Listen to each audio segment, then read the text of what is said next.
Hey, welcome in Huntsville. Another wonderful good morning to you. Thanks for waking up with us. What do you love about Huntsville? What makes this a great place to be? Everyone here is very genuine and very kind and friendly. You never hesitate to speak up and say hello or good morning or just acknowledge the person walking by. The thing that I love most about Huntsville, I love the peace that Huntsville brings. I love the peace that it gives me. I feel accepted and part of the town and like I belong here. Huntsville is where my lovely wife lived when I met her, so I moved here. So I'm pretty thankful for her.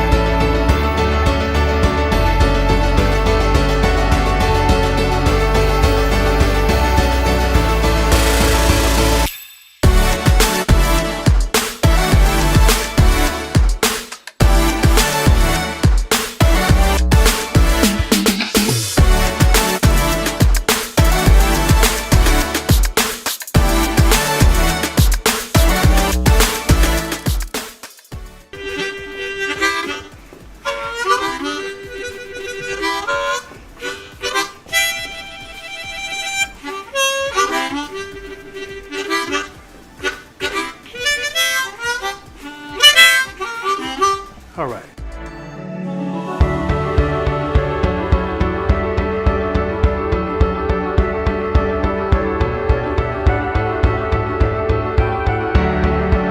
We're bucking for you in Huntsville, Texas.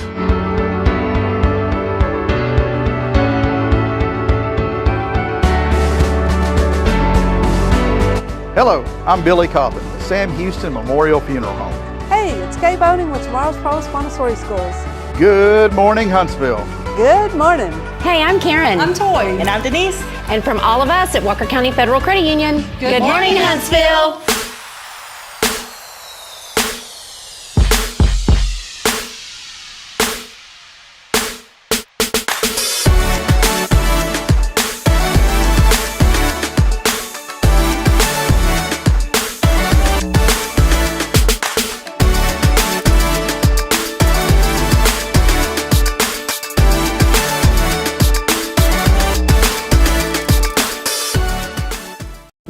All right, Deneen, you ready to do this? I'm ready. You didn't get the official point this Get morning. the official point you this gotta, morning. You got to point it, Deneen. So I can do that.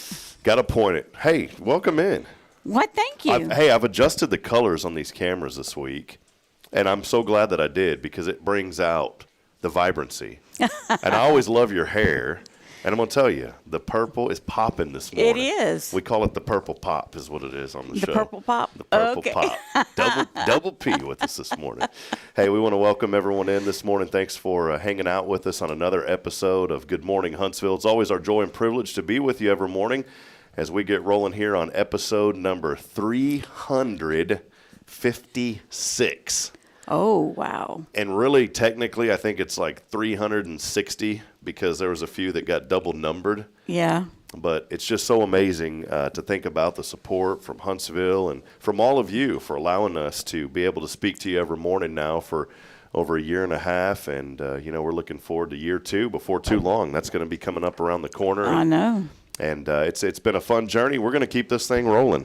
We've had a lot of folks on, and we'll talk in a moment today. We've got two very special guests, and looking forward. A first-time guest as well on the show here in a few moments as well. And we'll start with all that in a moment. Had a chance yesterday, went and hung out with Paul Oley for about an hour. And oh, wow. Caught up with Paul, and he's just a great man. I always enjoy going over to the gallery and sitting down with Paul and sharing a story and just hearing some history from him. Paul's a wealth of knowledge. If you need to know what's going on in Huntsville, Paul will tell you. So he keeps up with the ins and outs of the community, and it was just great to go by and hang out with him. We're no longer at our studio downtown over there. We've moved here to First Baptist, and appreciate Jason Bay and the staff here at church for allowing us to be here.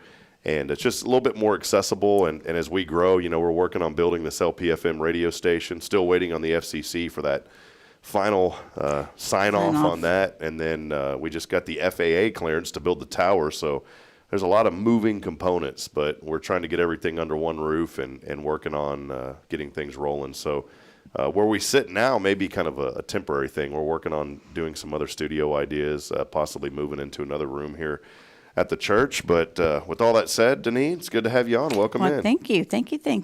It is what's a good word for tea that's positive? Terrific. Couldn't even think this morning. Steph's already looking at me like, don't you go to college now? Shouldn't you know these things? Sorry, it's our tactical terrific Tuesday here with Deneen Thompson of Guardian Defense. What have you guys been up to? Jason's out working the boat. Yeah, he's mowing the lake. He's probably going to say something about that, but I call it mowing the lake. What does mowing the lake entail?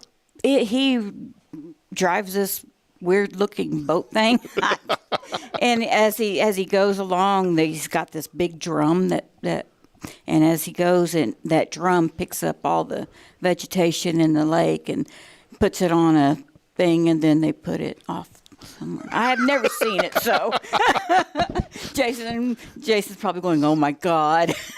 No, you've made it easy to understand. It has a drum. It rolls the stuff, puts it on a thing, off a thing. Yeah, well, they take it to I think it's like a conveyor belt type thing, and they take it and they put it off of the boat onto the shore, and then somebody from there will get the tractor and they move it to wherever the people want it. Yeah, wow. It's a lot of processes. That when you're talking about this thing, I need it for my living room after my children run through it. I need a drum to roll by and pick up all the stuff that's all over the house. So, man, I'll tell you, the sick bug has just been this ongoing cycle, with us and Bridget. Lysol. Man, yeah, it's just been nuts, and I was telling my brother, they're finally starting to get their little boy out a little. And I said, man, you just need to get him around everybody and everything at a young age. Get it over. So, because that's what we did. And Braylon and Caden they're finally the ones that are staying a little more healthy. Now it's mom and dad that are getting choked up all the time. Yep.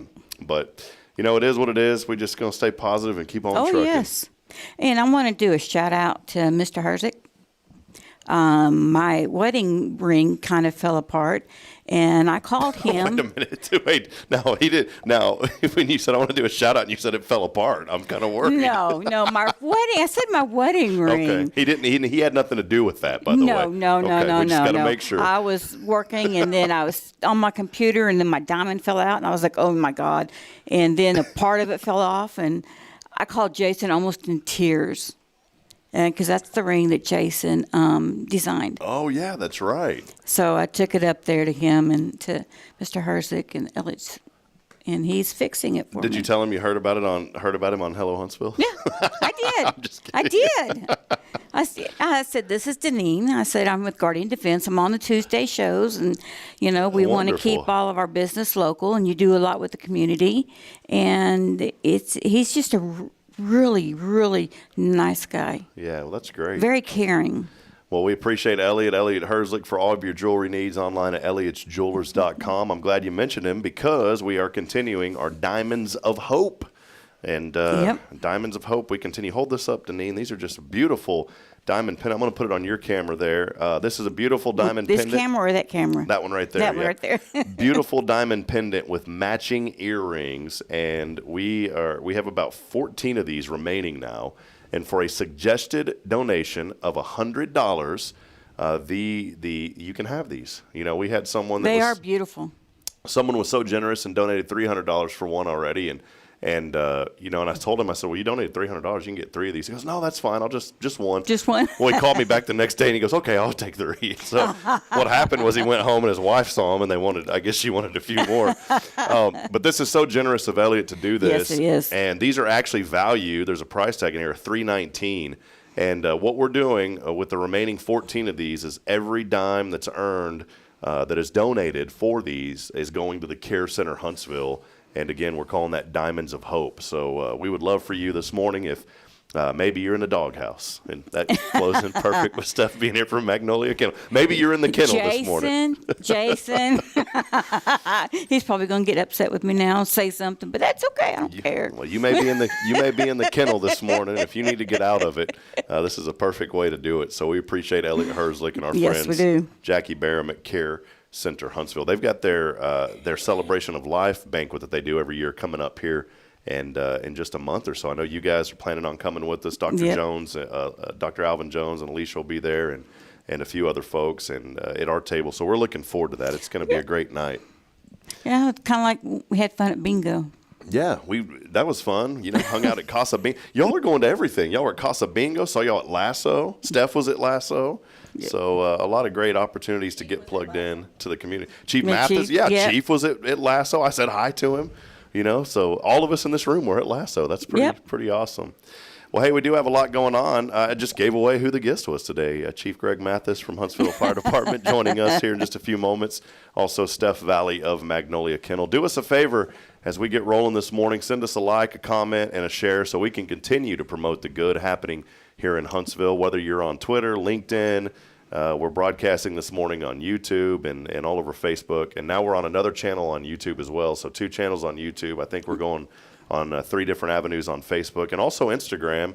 And then on top of that, very thankful to be on Spirit Radio FM now. Yes. So a lot of folks may be joining us Mom's this morning. been listening to that. Awesome. Cool. That's great. Yeah. She made a comment. She really likes it. Awesome. Well, we appreciate that. We've seen the listenership grow up on that. And friends, we don't do any of this for any of us. We do it because we want to uplift and promote this community. One of the things that I'll add on real quick before we take our first break is, what I'm most passionate about when we get this actual FM license, we have a heart to reach people that are incarcerated. We have 7 different prison systems here in Huntsville, and we want to be able to reach into those. And really when it hit me, Deneen, was with HLI, and we took a tour over at the Walls unit. And, we went to the Pillar shop. All those guys had radios, and they were all listening to something. And then my friend I.G. Liggins has a gospel show on Wednesday nights on the local radio station here, and he showed me one day a stack of letters that he received from the prisoners saying, thank you for the hope and the encouragement.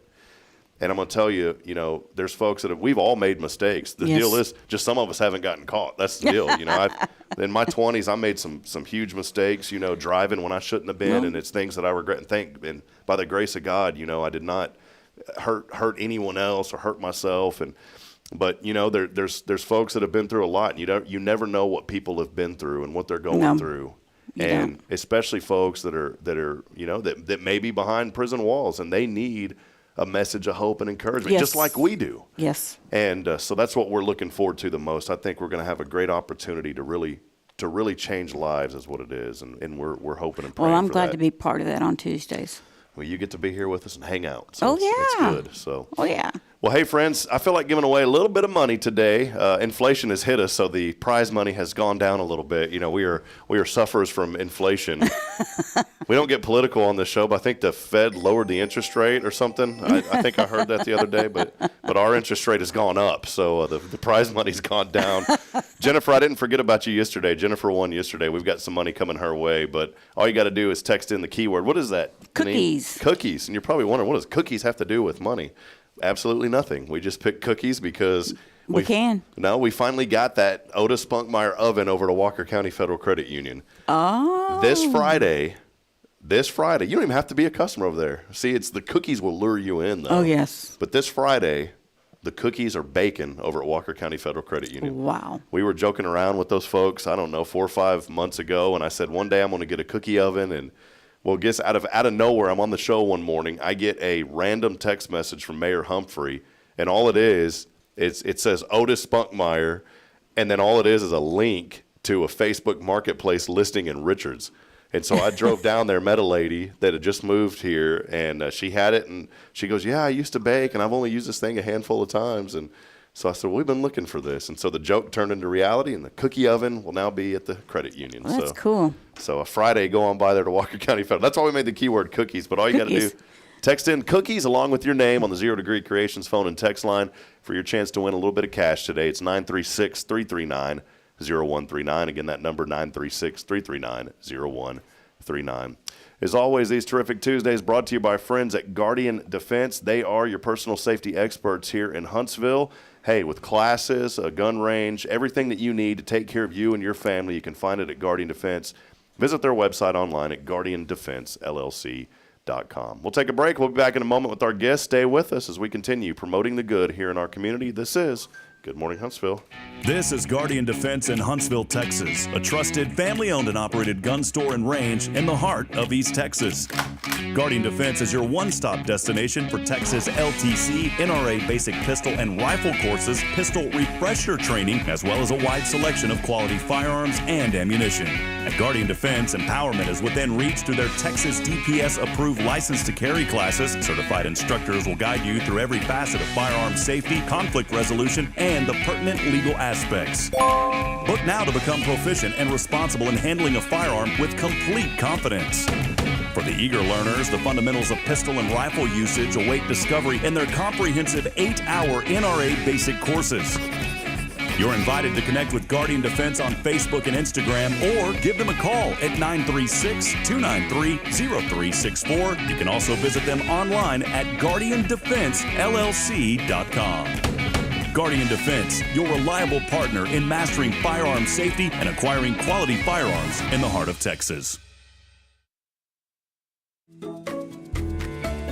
Hey, I'm Denise Olivas, Business Account Specialist at Walker County Federal Credit Union. One of the best things I hear from our members is how they love being treated like they're important, like their family.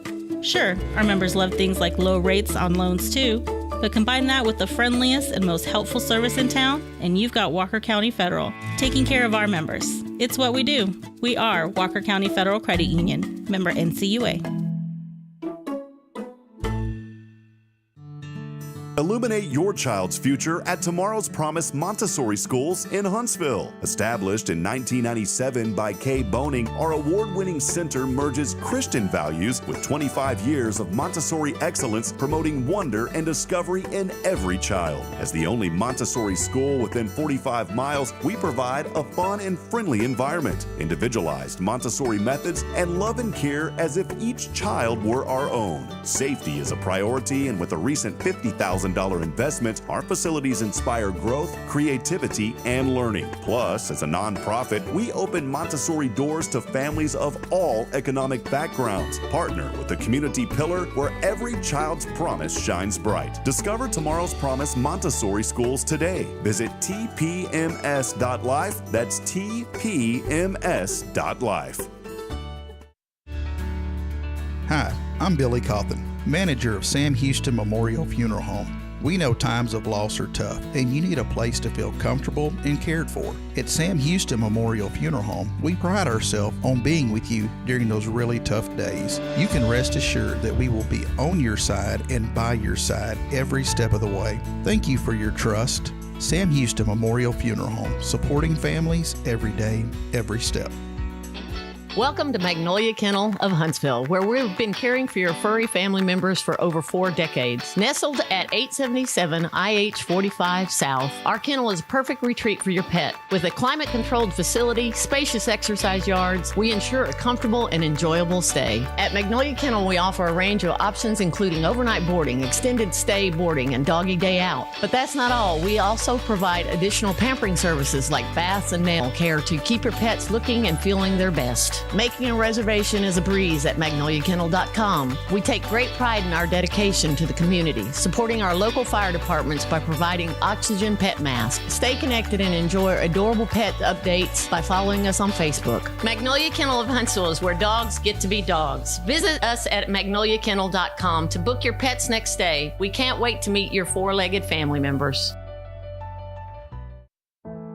The Oak Ridge Disciple House is a faith-based 501c3 nonprofit Christian character building ministry helping men 18 and older who are suffering from drug and alcohol addictions. If you or someone you know needs help, there is light at the end of the tunnel, and that light can be found through the Oak Ridge Disciple House. For more information, visit oakridgedisciplehouse.com.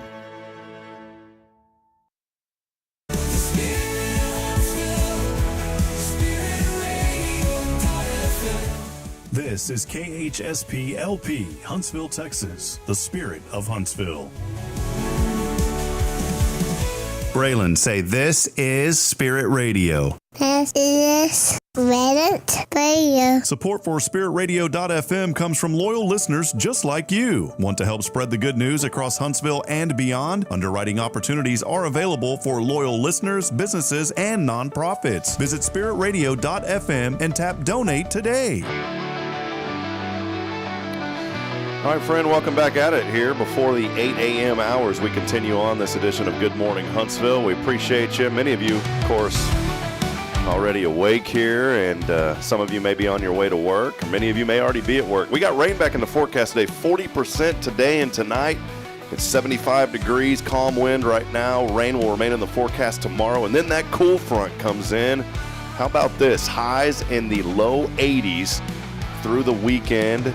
And we're going to get lows down to the upper 50s, possibly in some areas low 60s. So we have a beautiful week and weekend along as we continue on this morning. Hey, how about this? We got a first-time guest on the show this morning. I'm going to introduce the ladies first. Steph Valley, good to see you. Hello. Welcome back in. Steph, a frequent guest on this show. But we've been trying to work this out, and thanks to Steph Valley, Chief Greg Mathis. Yes, sir. Welcome in, my friend. Good to see you. How have you been? Oh, good. Just busy. Yes, sir. Well, we've been, you and I had talked at HLI. I came through, and I know you guys see so many folks every day, and I said, man, one day I'd love to get you on the show. And then it's neat how the good Lord works, because all these intertwined connections happen. And then Steph goes, hey, we ought to get Chief Mathis on one day. Right. And I said, well, there you go. There's the 2 and 2 together. So it's a great morning and great to have you on. We got a lot that we're going to talk about today, and we celebrate the good in this community, and I can't think of any more good in the fire department and the work that you guys do, and I want to make sure that we highlight that, and we'll also talk with Steph as well. Chief, before we get started, I'll start with Steph. What have you been up to, Steph? How you doing? Oh, I've been busy doing maintenance at the kennel, and took a little bit of time off this last weekend and went to Fredericksburg, which I have a very funny dog story about Fredericksburg, but just been staying busy. There's a big deal coming up here before too long about some sort of an anniversary. Can you tell us about that? Yeah, November 1st, we will be open officially 26 years. It took us about 2 years to open, so I count it as 28. But been working with dogs in Huntsville for many years, but that is when we opened our doors for people to be able to come to us. Wonderful. And it has been, most businesses, the goal is to survive the first year, 2 years. We hit the road running and haven't stopped since. Well, that's good. So. Keep the pedal to the metal, as my dad used to say. Yeah. Well, Chief Mathis, so great to have you here this morning. You and I were chatting just a little bit during the break, and I knew a little of your history, but I had no clue that Huntsville's kind of been, main opportunity for you for many years now. Before we dig into that, just let us know a little bit about you, your background, and those guys. I used to joke around and say, tell us everything but your Social Security number. Right. But just let us know a little bit about your story, Chief. Well, I started with the city in November of '88, and wasn't long after that I got involved in the fire department, and as Miss Stephanie said, never slowed down, never looked back, and never in a million years dreamed that I would be in the position that I'm in. God had a plan, and it's been a wonderful career, and the city's been good to us. We got a great, awesome group of folks down at the Huntsville Fire Department and the fire community in the county, and I couldn't think of a better place to be. So did you come to Huntsville to go to school like I did and stayed, or? No, ma'am. I moved here with my family when I was a young man, and it stuck. It tends to do that to us. Chief, what was, I always love asking these kind of questions, because sometimes there may be a young person watching, and they said, I've always wanted to be I've always wanted to work for the fire department. My cousin was in his 30s and made that change. Yes, sir. And now he's in Arkansas working for the fire department there. What was the inspiration for you? Did it start when you were, just a little boy growing up? Maybe tell us a little bit about that. Honestly, I don't have a aha moment that just changed, made me get in the fire service. I started in the volunteer organization, just like many of the people do that work for Huntsville now. Started in that volunteer organization, and a buddy of mine, me and a buddy just decided we were going to get in, and it did not take long, and I realized this is where I'm supposed to be. So there wasn't like an oven or anything on fire when you were growing up. So, man, I need to be in the fire department one day. No, sir. I just kind of got involved by chance, and it stuck. It got a hold of me, and here I am. Stephanie, how did the connection with you and Chief Mathis, how did y'all get to know each other? Well, he doesn't remember this, but I met him a long time ago when I was in college, but that's another story. But we started at the kennel. Scott and I wanted to donate something that would be beneficial to the pets in our community. And when you're in the dog business, I would love to be involved in rescue and stuff like that, but it hurts my heart when I have to do the rescue part of it for dogs that are dropped off and abused and stuff. So I can't go that direction, personally can't go that direction. So Scott and I decided that we would look into this because we saw something, I think it was on 60 Minutes. The group that we buy these kits from actually started the organization. It's a nonprofit that we buy from, and they started at 9/11. For the animals that were involved in 9/11 rescue. And so all the proceeds for them, when we buy them, go to benefit either fire departments that can't afford them or something like that. But so I reached out to the department and asked if they would use them. Our stipulation is the only thing is it is a money investment for us, so we don't want to give it to a fire department that's not going to use them. I don't mind spending the money, but I want to make sure that they're going to use them, not just we have them. So I reached out to him, and then that's how we started. And we've done it twice. First time was in 2016. We just donated a few. And then the second time was in 22. And in 22, I think we bought 13 or 15 of them. And then he got in contact with some other smaller fire departments, brought them to the station, and then we kind of gave them out to the other stations. That's great. So, Chief Greg Mathis, Fire Chief, joining us here today on Good Morning Huntsville. We want to welcome all of you in. Chief, you brought one of these masks. Yes, sir. Maybe hold it up for us real quick and kind of guide us through. And not only do you have it, but you have used these. Yes, sir. So this is the larger one. This is like Miss Stephanie said, it's a pet oxygen mask. You just put this over the snout of the dog or cat or whatever, and they have varying liters per minute flow depending on the size of the dog or the size of the animal, varying from very low rate up to about 7-8 liters a minute is what you use these things. While you hold that there, I'm gonna. The kit that we buy comes with 3 sizes of mask: small, medium, and large. Now they also make them extremely large for like even cows and horses and stuff.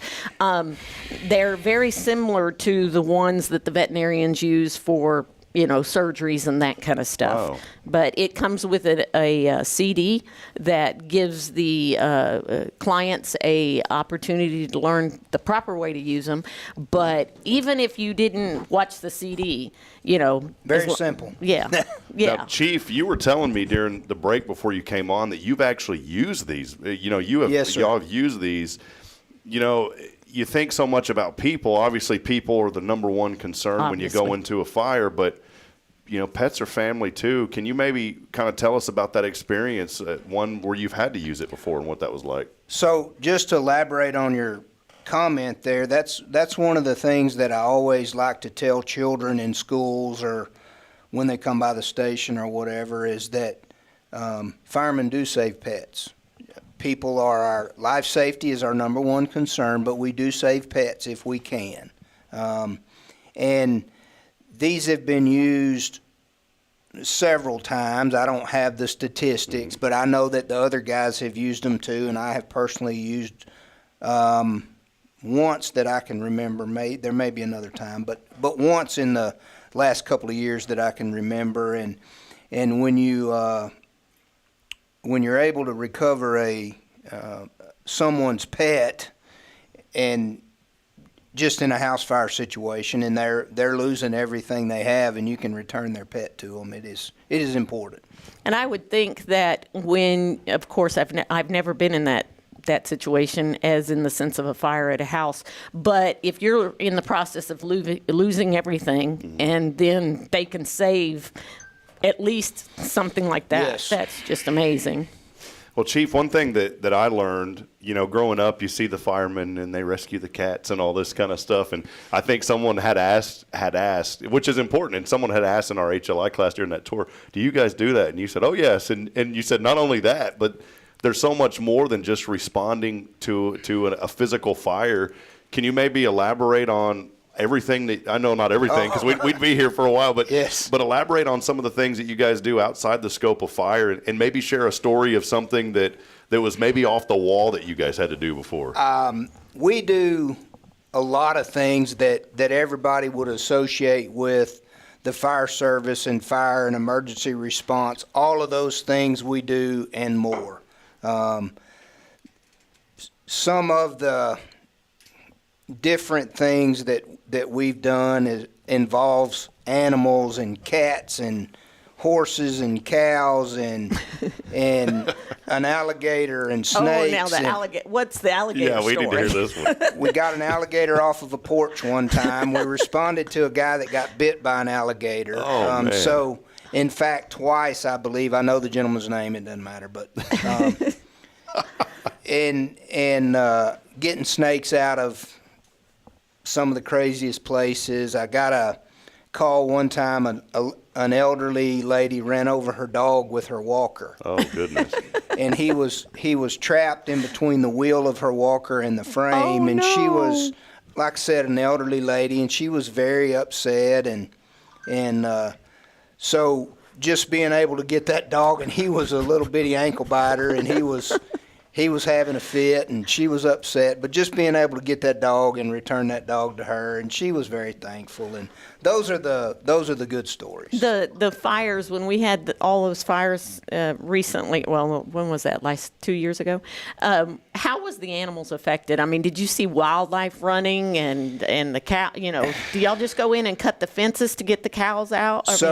So you're talking about all the fires up north? Yeah. I was personally not up there. I was at the fire station. That fire was in Crabs Prairie Fire Department's district. Uh-huh. They were there. We did have people there. So to personally answer those questions, I was not there personally. I know that the county emergency management has a animal committee that has some plans in place for displaced livestock and things of that nature.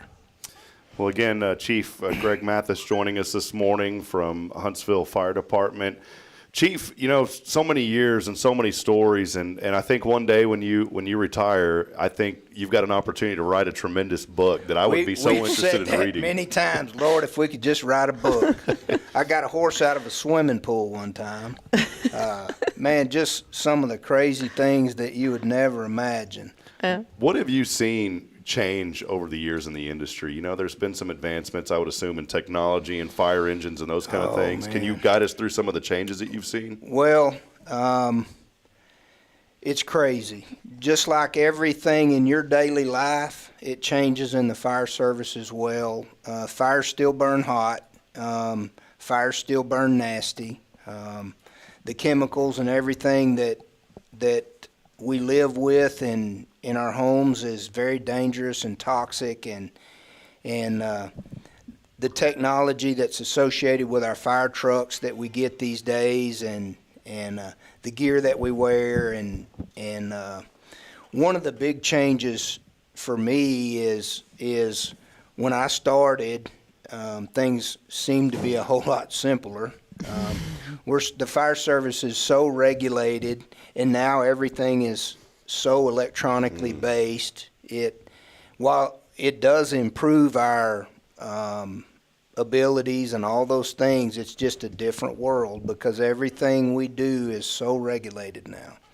There was some things you were talking about too with a fire engine and how you go order a fire engine, and you're not going to get that thing for a few years. That's correct. And 3 to 4 years. And and the prices. So you got to place that order. So you have to really think proactively about what your needs are years in advance. Yes, that is correct. And those fire engines are coming from where, like Wisconsin or somewhere up north? It depends on where you buy that. It could come from We've been to Wisconsin, we've been to Ohio, there's a factory in Florida, a factory in Louisiana. So it just depends on what manufacturer you're looking to.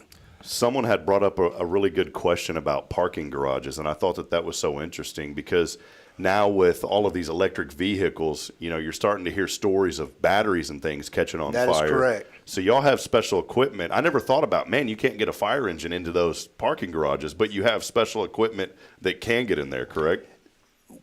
We have, so the parking garages that you're probably speaking of, because you and I have talked about it, we can't get a fire truck in there. They do have standpipes in there, and we have the ability to get equipment to them. If there's a vehicle fire or an EV fire in there, we have a blanket that we can put on that electric vehicle, and it's not going to stop the chemical chain reaction in the batteries, but it will control the fire until we can get exposures away or get the vehicle out of there, something of that nature. It's the thing about those is the last fire chiefs meeting we had in San Antonio, I believe, A&M still doesn't have a process to decontaminate our gear appropriately. No. Wow. So there's a lot of challenges that go with those EV fires, and there are still a whole lot of unknowns. For Texas A&M to comment that they're doing research and they still don't have a process to decontaminate our gear is tough. Yeah, wow. That gear is very expensive, and you talked about technology and changes. Our bunker gear is the same way. Our bunker gear only has a 10-year lifespan, whether it's wore out or not. It's one of those regulations. Some of those changes, over the years, obviously new facilities, and the fire station that we have here off Sam Houston, just a beautiful, I'd call it a world-class facility for a community, of this size. I love when you drive by and you get to see the old fire engine there. Y'all still use that for the parades? I had it out at the Lasso Your Imagination. I had it out there during the day. I get it out a couple of times a year. Who drives it? Me. You're the driver. Yes, sir. Who works on it? You?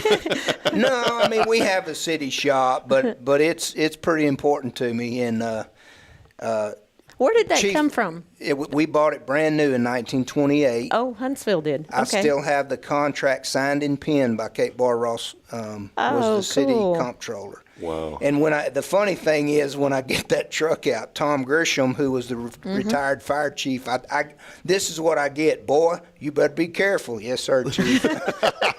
So I give him a hard time, but he gives it back to me. So. One thing, too, as a community grows, there's a lot of challenges that are faced on all sides. It's good. Growth is good when it's managed properly, and I think Huntsville's done a superb job managing the growth and folks coming in. What are some of the challenges you face? How the workforce for you guys, what is that like? It seems like y'all got a great workforce behind you as well. We have the most awesome people that work for the fire department. Such a good, clean family environment. We're not even talking about fighting fire yet. We have an auxiliary group. We have a volunteer group as well, and in fact, I think I have 2 of those, maybe 3 of those working today. They come in, and we have some volunteers that are pretty involved in who we are and what we do, and some of those volunteers are working really, really hard to get their certifications because they want to work here. And I asked a guy that walked in the door this morning, he was telling me about where he was in his education process, getting closer to certification. And I said, what's your plan from there? He said, I want to work right here. And so... what is the process for if you need volunteers? I would assume that we always need volunteers. Yes, we do. So who would they initially contact? So there's a link on our website. You would go on there and fill out an application. And once it gets through that process, the city just changed our HR application online stuff, but one of the captains will get that information, and he'll reach out to you when we have a hiring process. We do that a couple of times a year. Chief, I wanted to ask you, I know there's a lot of variables, in a day-to-day, and it's kind of hard to say on a normal day-to-day, because in the fire business, there's not really a normal day. That's correct. There's not. But what does a day look like for you as the fire chief? Maybe talk about some of your duties, and as the chief, what does that look like for you on a daily basis? So when I get to work in the morning, I was there at, 6:15 this morning, and the first thing I do is walk in the truck bay and visit with the guys if they're roaming around, and usually they are, depending, as long as they didn't have a long night. Our guys work 48 hours in a row.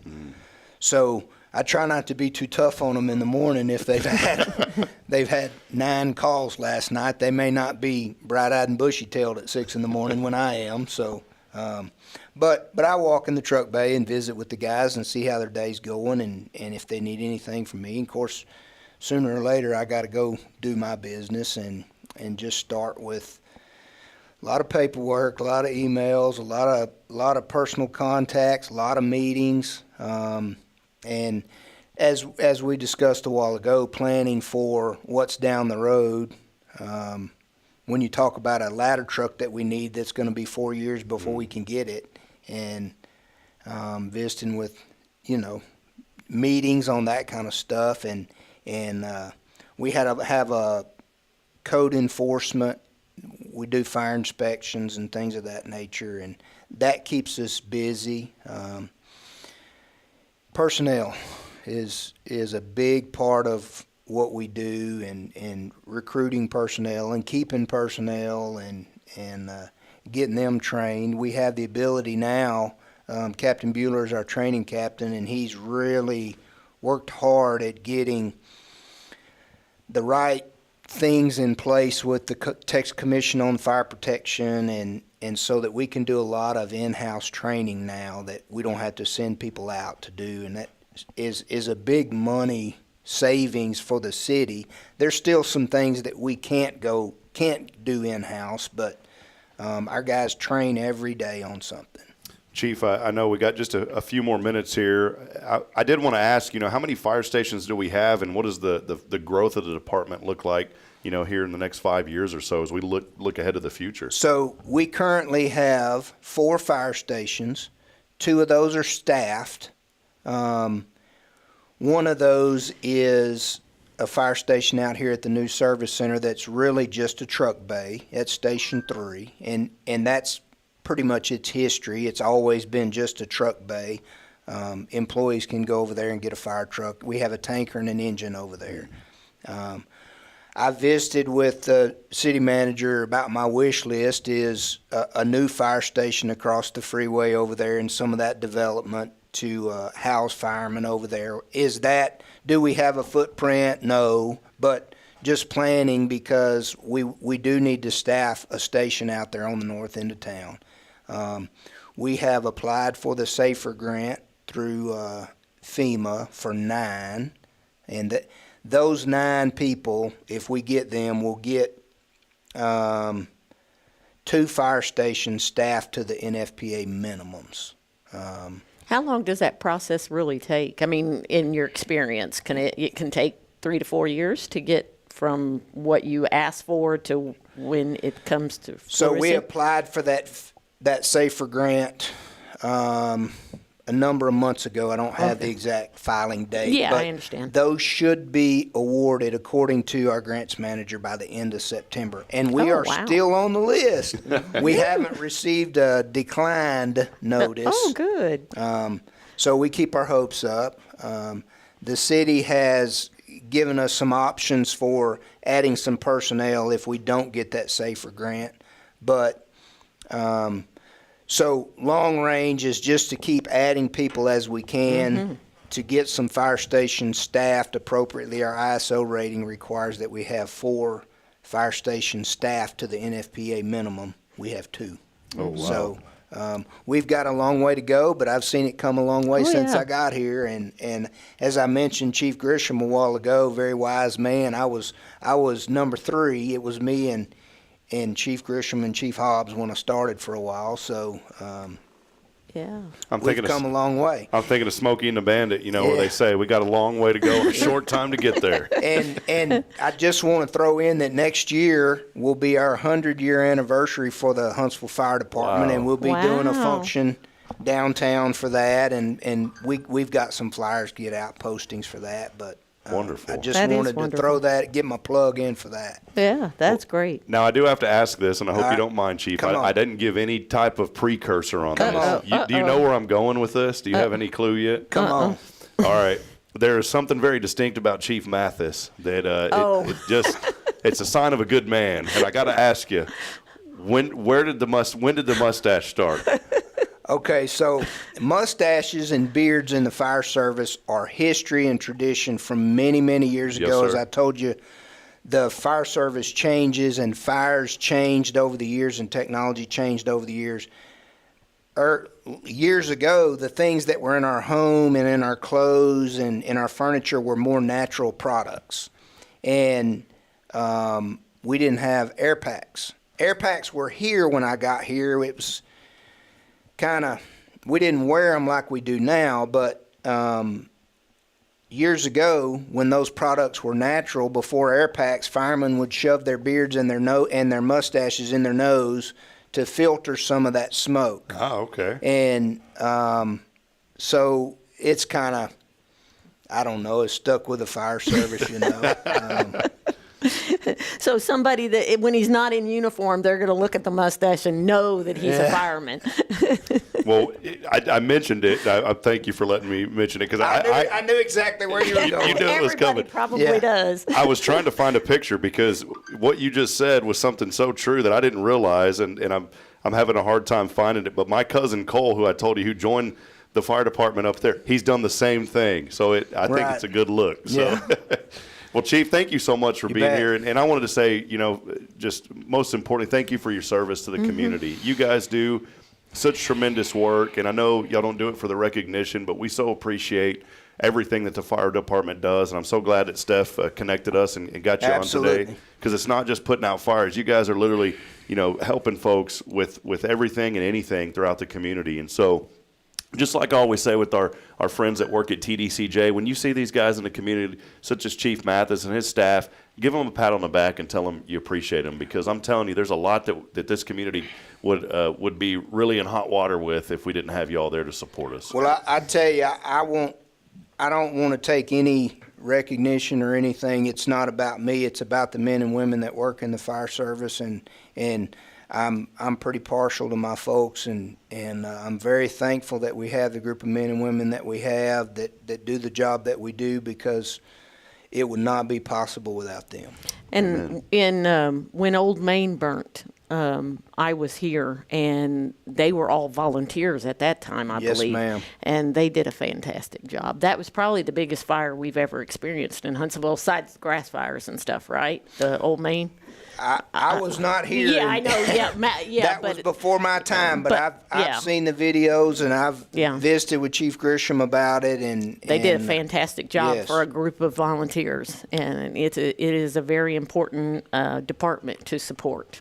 Yes. All right. Well, Chief, thank you. I know you got a busy day. We appreciate you so much. Thank you.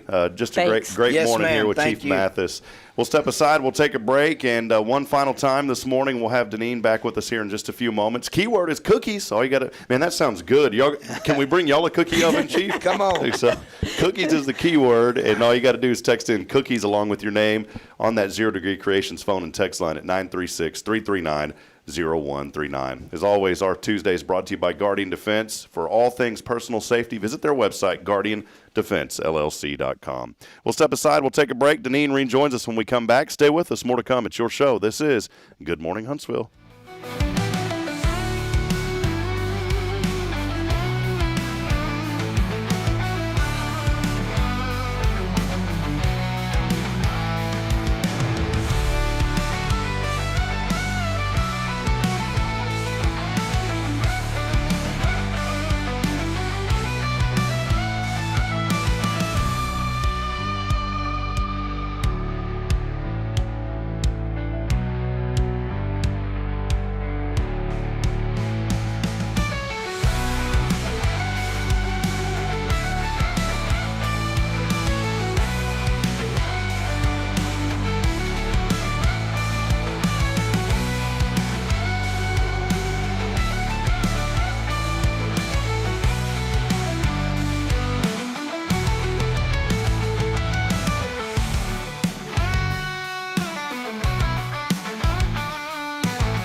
This is Guardian Defense in Huntsville, Texas, a trusted family-owned and operated gun store and range in the heart of East Texas. Guardian Defense is your one-stop destination for Texas LTC, NRA basic pistol and rifle courses, pistol refresher training, as well as a wide selection of quality firearms and ammunition. At Guardian Defense, empowerment is within reach through their Texas DPS-approved license to carry classes. Certified instructors will guide you through every facet of firearm safety, conflict resolution, and the pertinent legal aspects. Book now to become proficient and responsible in handling a firearm with complete confidence. For the eager learners, the fundamentals of pistol and rifle usage await discovery in their comprehensive 8-hour NRA basic courses. You're invited to connect with Guardian Defense on Facebook and Instagram, or give them a call at 936-293-0364. You can also visit them online at guardiandefensellc.com.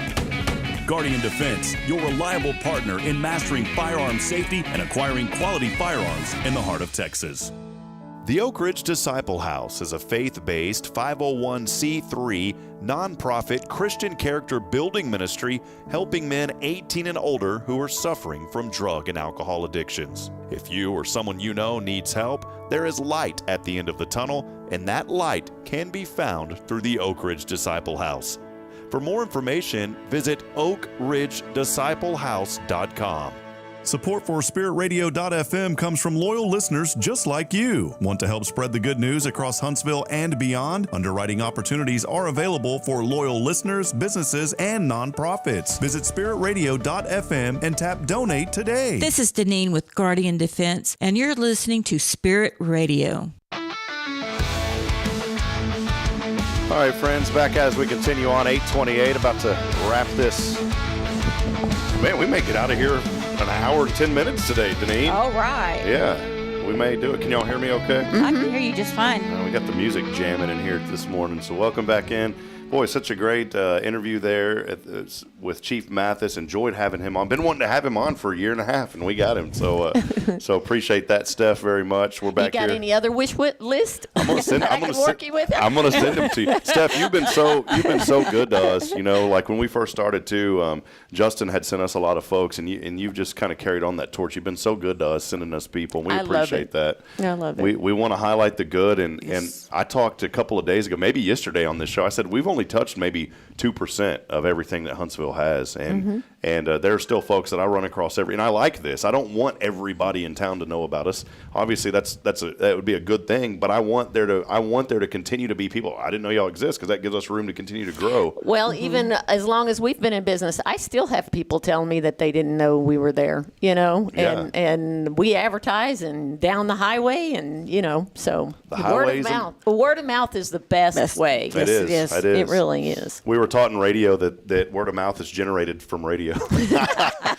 Well, people can say that because you think about it. Well, I heard on the radio. Yes, you know. Yes. Well, Deneen is back with us. Deneen, thanks for hanging out with us today. Guardian Defense, they are our foundation sponsor here every single Tuesday. We appreciate her and Jason very much, and the Thompson family. I wanted Steph back on for a moment, though, because she had a story, Deneen. We were eager to hear this story. Yes, I wanted to. I've been in Walker County for many years dealing with the dogs and everything in all aspects, and it is not unusual for me to be someplace and all of a sudden a dog that's dragging a leash comes to me, and the people say they'll be walking, and the dog obviously has a good sense of smell, and they'll find me. Well, you are the dog. You're the dog whisperer of Huntsville. And it's not unusual. When I first opened the facility, I used to do in-home. So in Elkins, when I walk around the lake, I would walk the dogs, and all these dogs had these invisible fences that they would be growling and carrying on, and then they would realize who it was, and they're like, "Oh, come on in." The other district attorney before this one that we have now, he used to joke all the time, "How many houses can you get in this county?" And I was like, probably quite a few. Well, anyway, I went to Fredericksburg this past weekend for Trades Day, and the lady that went with me, Terry Mendoza, she has been a friend of ours. She actually started working for me a long time ago, and then she's moved on, but we're still friends. And we went together, and she was asking me, about this person from business. And it is not unusual for my line of work for a dog to come through its life, and then the person has went on to either graduated or moved on jobs, and then they'll come back. Well, anyway, we're going down Main Street in Fredericksburg, and she and I are talking, and literally I am saying to her about a border collie that used to come to us, and the lady, the pup had passed, and the lady has got a new dog, and she just showed back up at the kennel. And there was a hiatus, about 4 or 5 years that the lady didn't come. We're going down Fredericksburg. I am in the middle of telling her this story, and I look up to the right of me, and on the sidewalk, I see the back of this woman with a border collie. And I was like, there is no way.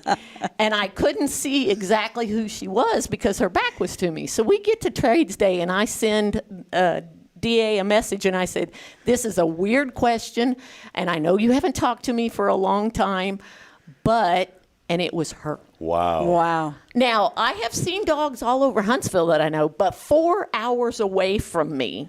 In Fredericksburg.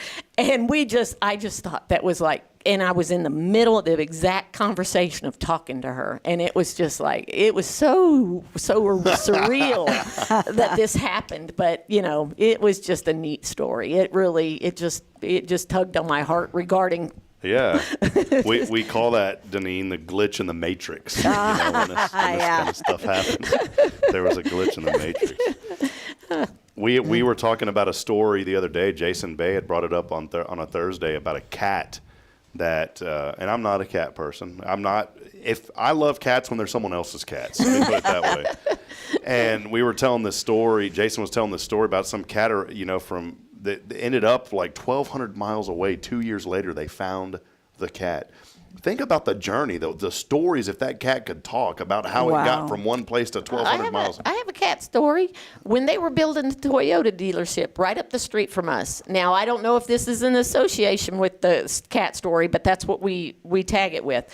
Scott calls me one day, and our kennel is up front and our house is in the back. And he calls me and he says, hey, there is a cat in our garage. And I was like, and it has a tag on it. I said, can you get a hold of it? He said, no. I said, well, lock it in the garage, and I'll deal with it in a minute, because we weren't boarding cats then. So I go up there. And plus, it was a cat. It could wait. Yeah. I go up there, and I get the collar off the cat, and you could see Trinity Animal Hospital. That cat had been gone for 2 years out of downtown Trinity. Wow. And it showed up in our garage. The only thing that we speculate is because of the Toyota dealership, it hooked a ride with somebody with the dump trucks or something like that.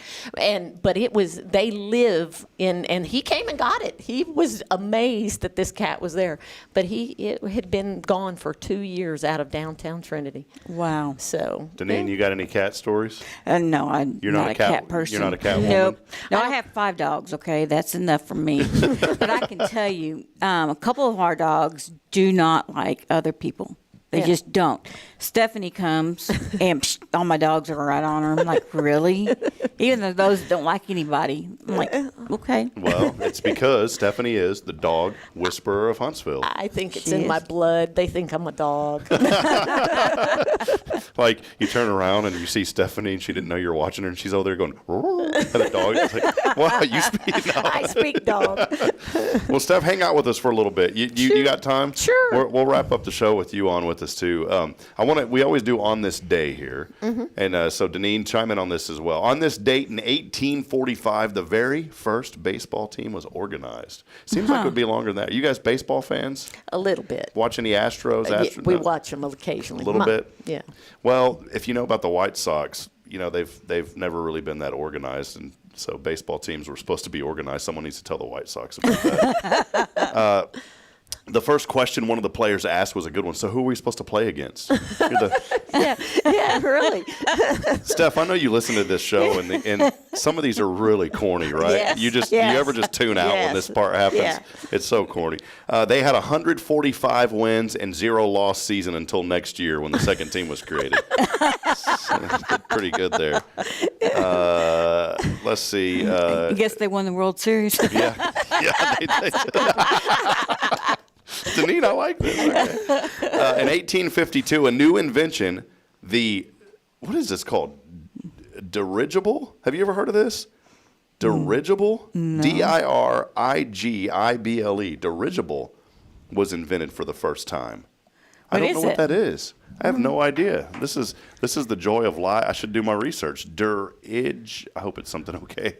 You never know. It's a steerable, lighter than. Oh, it's a blimp. Oh. It's a Why don't they just say a blimp was invented? This is too much college education. All right. A dirigible is a steerable, lighter than aircraft that's filled with gas lighter than air, like helium or hydrogen. So the Zeppelin. Okay. So think about that. Okay. The dirigible blimp, basically, in other words. Okay. An eager entrepreneur immediately opened a sandwich shop called Dirigibles, but it didn't catch on. Obviously, no one would see. These are the dumb ones. It would be too hard to remember the name of it. But here's the reason why I mentioned this. He was really glad when people started calling it a blimp. Okay, get that? Blimpy? You remember Blimpy stuff? Critics, though, called it a bunch of hot air. And it was finally something that could fly over a football game during TV coverage. You remember back in the day? I remember the Goodyear blimp. It was in spring, and I lived in the Aldine area, and my parents actually got to ride on it. Now, keep in mind, the Zeppelin was one of these blimps, so keep that in mind. Zeppelin was one of the blimps, and there's actually a picture of a Zeppelin blimp here. If it weren't for the dirigible, Led Zeppelin probably would not. He'd probably been called something else. By the way. And the response was overwhelming, and the inventor said, "It's going to be a good year." So the name stuck. That's probably just a bunch of hogwash, by the way. No, I think the Goodyear blimp in spring was, a sponsor of the Goodyear tires. And your mom, Jason's mom, is from lived in Goodyear, Arizona, and I think maybe 10, 15 minutes down the road, you can go over there and see where the blimp is. Oh, okay. Now, you remember Goodyear's theme song was Serious Freedom, Goodyear. So when you drive in to Goodyear, Arizona, they're all about serious freedom. Goodyear, Arizona. These are really bad. Well, because we've got Luke Air Force Base there, and we watch the jets fly, and I do miss that. A lot of watching the jets. Serious freedom going on. On this date, 1968, Steph and Deneen, 60 Minutes debuted on CBS television. Wow. They have taken that 1 hour show. They've made it last 53 years. Can you believe that? There's, you're over your first year, maybe, 50. My goodness, I'd be 90 still doing this show. I don't think people want to listen to me that long. Now, that you know how I'm not a fan of a certain brand of books, right? Do you know who that is? Dr. Seuss. I thought of you at the Imagination when they had those for auction. I was like, where's Rob? Kay Boning said, I'm going to put you down for the first bid. I said, you better not. On a serious note, I will say this is a serious note. Dr. Seuss died on this date in 1991. Was it sudden? Was it sad? Don't remember. Go ask Dad. Oh, I get it. Today is national. The only thing going on today really is National Punctuation Day. Oh, I would fail.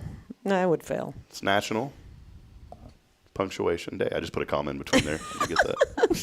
We're also exactly, guess how many months we are away from Christmas? 3 months.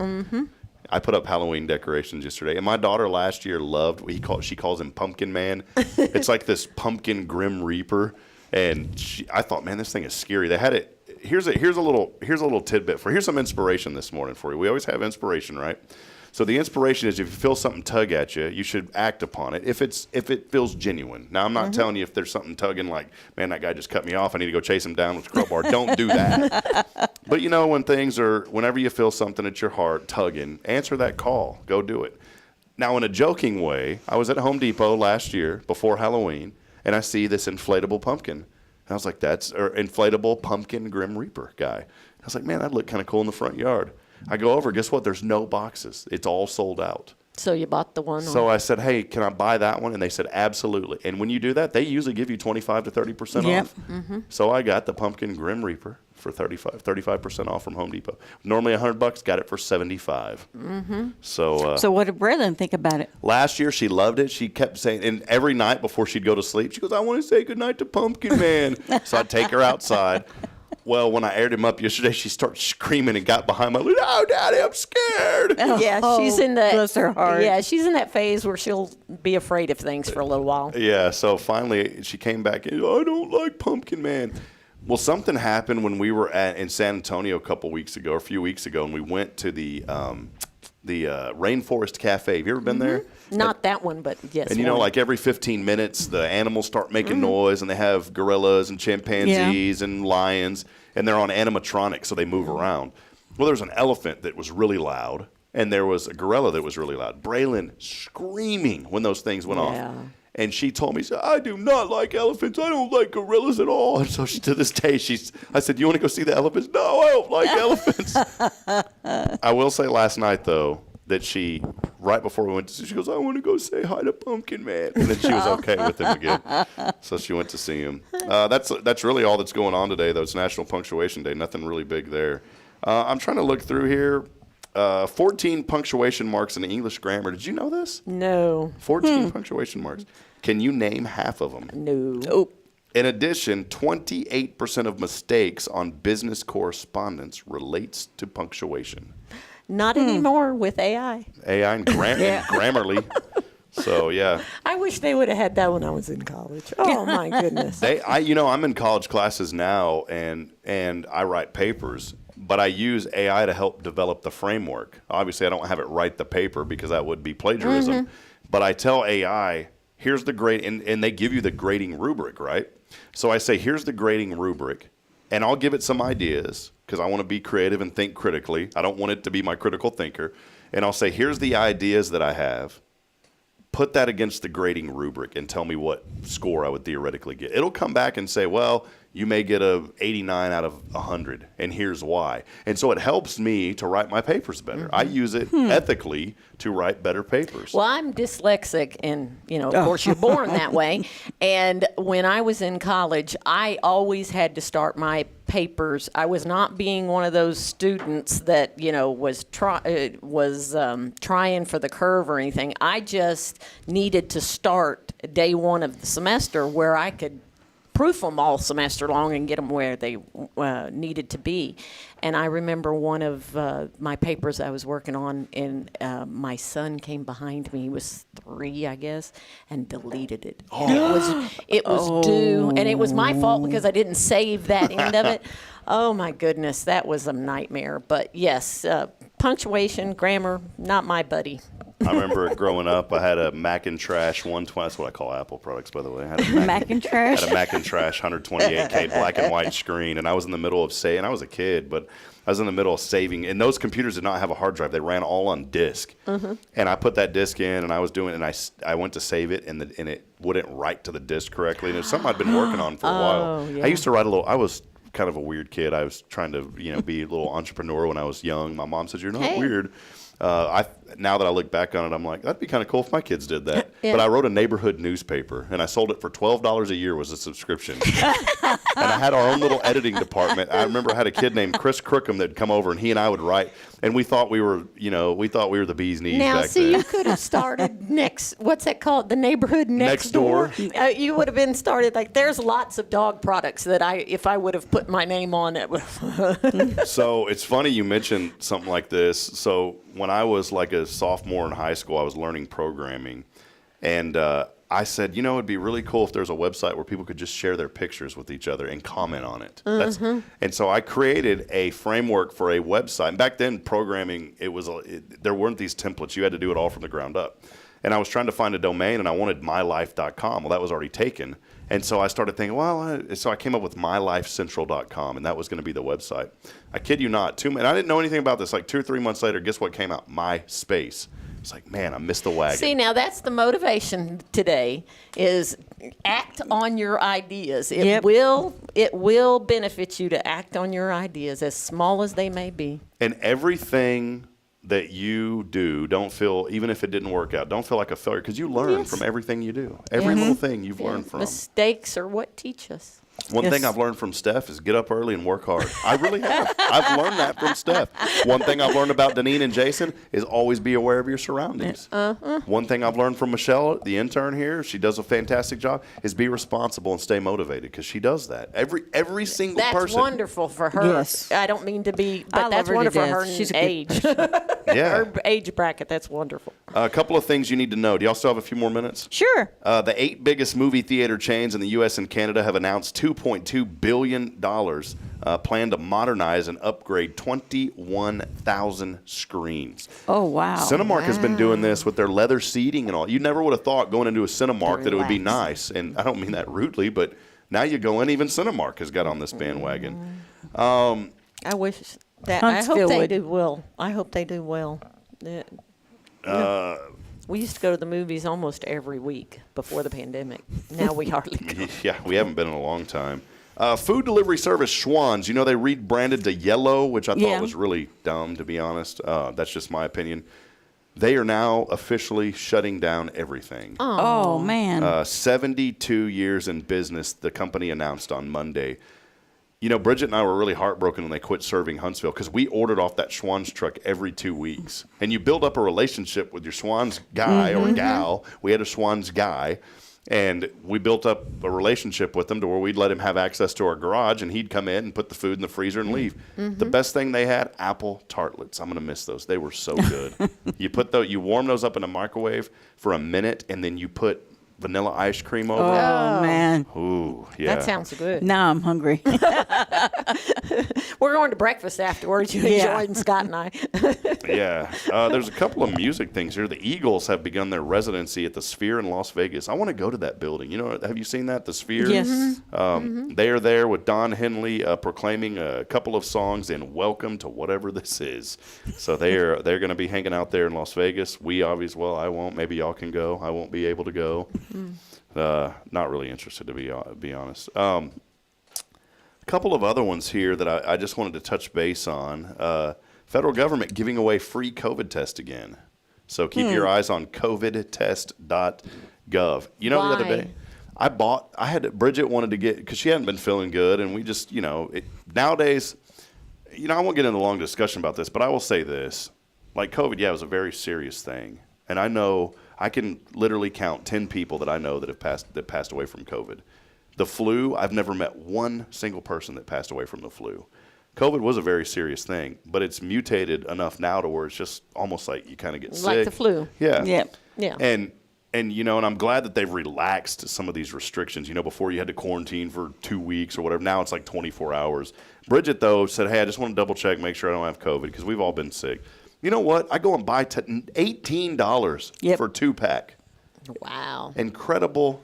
As far as I know, I've never had it. Scott's never had it. We've never been tested. It's just. I've had it 4 times. That's just because I guess I'm around all the people all the time.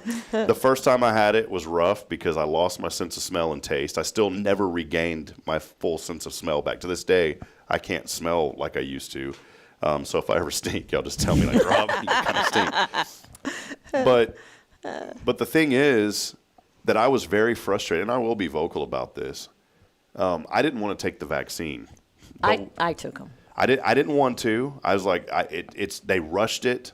They put out this narrative that it's for the better of the country, but it's one of those things that wasn't tested. And I can go back, and I have not felt the same since I took those vaccines. I really haven't. I have not. I've had confusion.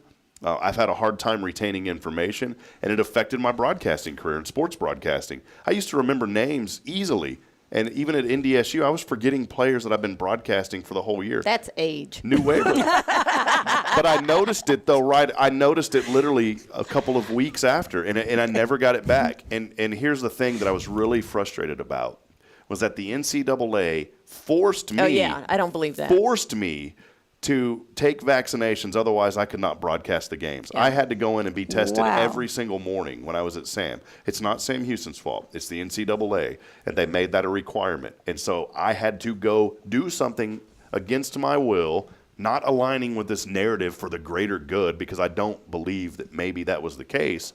And I know there's a lot of opinions on that, but I'm just speaking mine. I don't ever get political too much on the show, but it's one of those things that's affected me as I've gotten older, and I very much regret taking those because I noticed a change in my life and in my brain. And I think 20 years, just like cigarette smoke. Everyone thought cigarette smoke was okay, right? Remember, I'm watching old news. I'm watching a presidential debate back in the day, and the moderators are smoking a cigarette. No one thought it was bad. Yeah.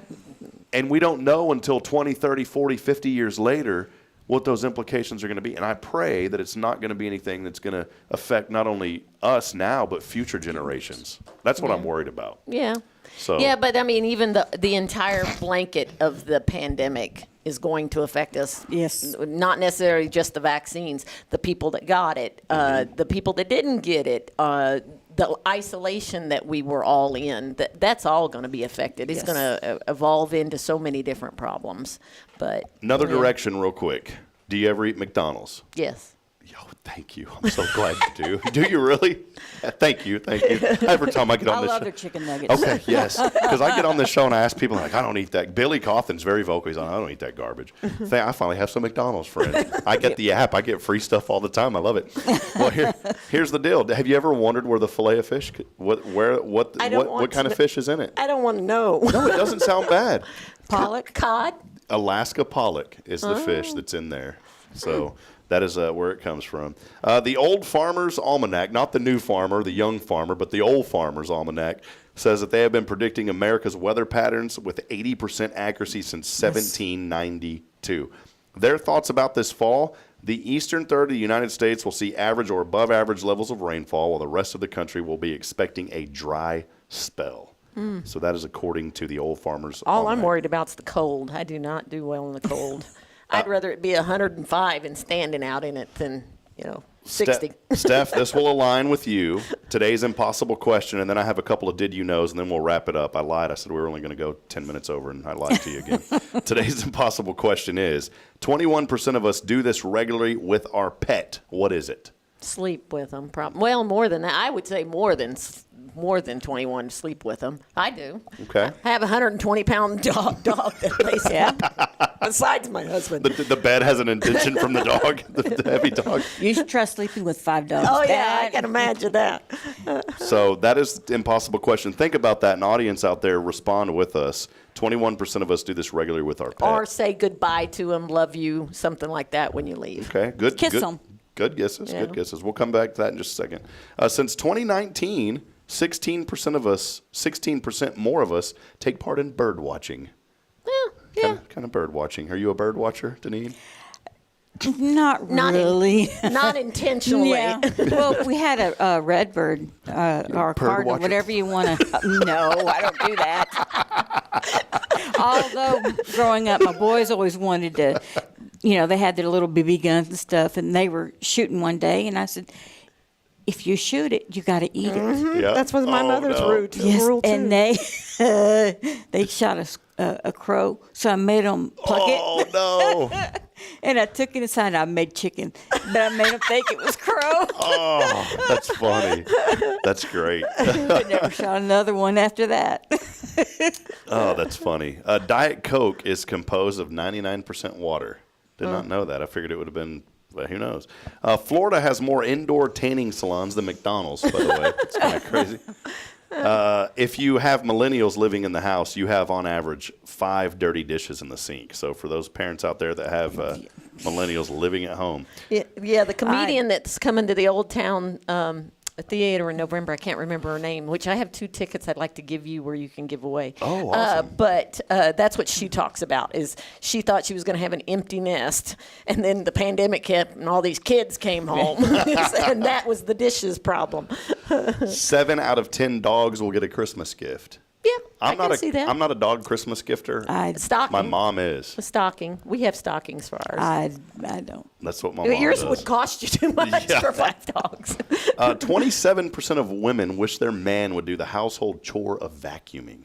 I enjoy vacuuming. We have one of those Dyson And it's just fun to use. I don't know what it is about that. The Roombas, look, if you have one of those Roomba things, that is such a waste of time. Yep. They go all over the place. They're annoying. They run over all your wires. I told Bridget. You find them locked under the bed. And we had 2 of them. I told Bridget, I said, Bridget, it's so much faster for me to use this Dyson and just be done in 5 minutes versus 5 hours of this dumb little thing going all over the house making noise. Yeah. We did put Caden on it, though, and we did that. We had to. She has a video of Caden being on it. So yeah. Anyways, that's kind of some things that you don't really care about that I like to mention here on this show. I don't know if it's things that you can actually use, but there you go. And I was trying to, real quick before we go, and we do have to get to our impossible question. Here it is. There's what I was talking about. Oh, my goodness. So cute. So hold on. Let me see if we can do this here real quick. That is so cute. Let's see if this works. I don't know if I have it on here. Here, we'll do it right here. Is that it? There we go. There he is. See him? He's on the Roomba. So, there he goes. I bet you he had a blast. All right. Today's impossible question. It was something about some percentage of people. 21%. Good memory. Yeah, you got the good COVID vaccine. You got the defective one. 21% of us do this regularly with our pet. What is it? You said sleeping. You said kissing. The answer, watching television. 21% of us regularly watch TV with our dogs. Well, they're in the room. Yeah. Well, and mine stops occasionally when something goes on that he is interested in. Both of our dogs, the Golden and the Blue Lacy, I love them to pieces. Very annoying. We cannot watch any show that has a dog or a cartoon of a dog. Well, you can They tell. go nuts. You can tell when it's real dog or barking or generated by a computer because the dogs will react if it's a real dog barking. Or doorbell. That's the one that's really bad. Is when the doorbell goes off. Well, you know, when I leave the house, I make sure the TV's on for the dogs. Yeah, I leave the radio on in the kennel all the time. All right. Well, our winner today, it kept picking the same person who won. You can see it there. The winner is a phone number that ends in 0231. 0231. I got a little bit of cash coming your way today, so we'll text you after the show. And I'm trying to see a name. 02. Oh, it's Rachel Kreiner. There you go. Rachel Kreiner, congratulations. Got a little cash coming your way. Like I said, don't expect $50. Don't expect maybe even 20. It may be a little bit less this week, but it's okay. Don't worry, it's not going to be $1. We'll give you something. Inflation's through the roof. But you did win, Rachel. We'll send you a little bit of cash today. And Jennifer, I've got you as well. Steph, Deneen, before we go, any final comments? It's been fun this morning. It has been fun this morning. How much did I hold you up? Did you have a lot going on today? Oh, no, today's my day off. So Perfect. next thing I have is the meeting at 12. Yep. So. Awesome. Walker County Referral Corporation. Come on out and join us at WCRC at Sam Houston Memorial Funeral Home. No. It's the Sam Houston Community Room. Community Room. Next to Sam Houston. Yeah, send me a wish list of who you'd like to try to get on the show, and I will try my best to help you. And the audience send a wish list Yes, as well. yes. All right, well, that'll Who wrap they it up. want to see? Yeah, let us know who you'd want to see. Hey, real quick before we go, I know I keep saying this. One final second. We do have to do this because folks chime in. And all right, here we go. Jennifer Augustinetti saying it's a marvelous Monday. Y'all have a blessed week. Jamie Saucier joining us. Appreciate you, Jamie. Saucier Woodworks did our sign. And Pop's Woodshop does stuff too. So go by and see my buddy Scott. He is an Hello Huntsville ethical business member just like you guys. Yes. At Magnolia and Guardian Defense. Yes. So go by and see him. Autumn joining us this morning saying good morning, Huntsville family. Man, there's a lot of folks that are chiming in today. You know what? Mama Rachel won today. Autumn's still with us. You know what? There's a lot. We love all of you. We can't get to everybody today. So thank you for joining us. Yes. We'll be back at it tomorrow bright and early here with Rick and Kay Boning. Join us for another episode of Good Morning Huntsville at 7:30. Friends, as I end every show, reminding you this morning that we're not strong enough alone to make it on our own. We need each other. So please, please, please provide a word of encouragement. Lend a hand of support. Somebody out there needs you. Until next time, good morning and God bless. We'll see you. Bye, Deneen. Bye. And Steph. Bye.